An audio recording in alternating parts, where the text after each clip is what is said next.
Good evening, swimmers, and welcome to our market wrap-up for this evening, September 16th, 2008. I'm Joe Keenahan, Chief Derivative Strategist with thinkorswim. Well, what a day in the market. After looking, the S&P futures up, down big last night, 19 handles. This morning, wake up early, they're up 2 points. Then they're down 36 points after Goldman Sachs releases earnings and our CPI number, only to finish up 20 points on the day. It was a whirlwind, topsy-turvy type day. If you didn't like your position, the nice thing was all you had to do was wait a minute and it came back to be a winner. It was absolutely nuts. Everything being driven, as we've talked about all week, by AIG and Lehman. AIG in particular being the one driving the market. The Dow today was up 141 points. We had 18 advancers. We had only 12 decliners on the day. Our big loser percentage-wise on the day, you'll be shocked, AIG was down a little over 1%. Actually, it's kind of funny. Most stocks today did not move all that far from the zero line. We had a few big winners, including Bank of America, IBM, and JP Morgan. The reason I don't like the Dow, though, is that things are weighted on price of stock rather than being weighted on capitalization of the stock. So a stock like IBM moving up today has a greater net effect on the Dow than it would on an average that actually made sense.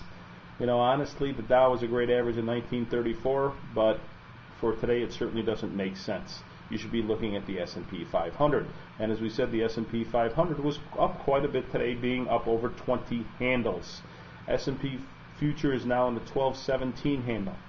A lot of very interesting trade there. We talked earlier how 1202, 1203 is going to be a big level of support. Those July lows, even though we broke them through this time, that level still may hold going forward. All the news is AIG anyways. That's what really matters. We talked about how important that company is to our economy last evening. It's the only one that's actually going to matter in the end for the next few days. Even though this is expiration week, we have some numbers tomorrow. In the end, they don't matter as much as AIG does. To show you, though, these financials, how crazy it is in right now.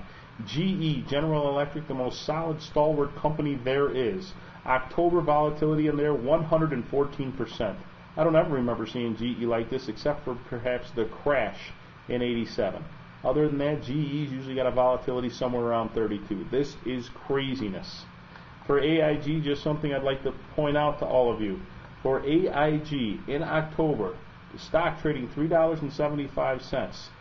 The 3 straddle tonight closed at $4.07. So it's a $3 straddle. You can sell it for $4. That's just kind of crazy. Telling you the risk is to the upside. Government's going to have to come in and do something. Keep your ears and eyes open. All right, as I mentioned, it's expiration on Friday. Please be careful. As always, good health, good trading. Thanks for joining us. I'm Joe Keenahan, Chief Derivative Strategist with thinkorswim.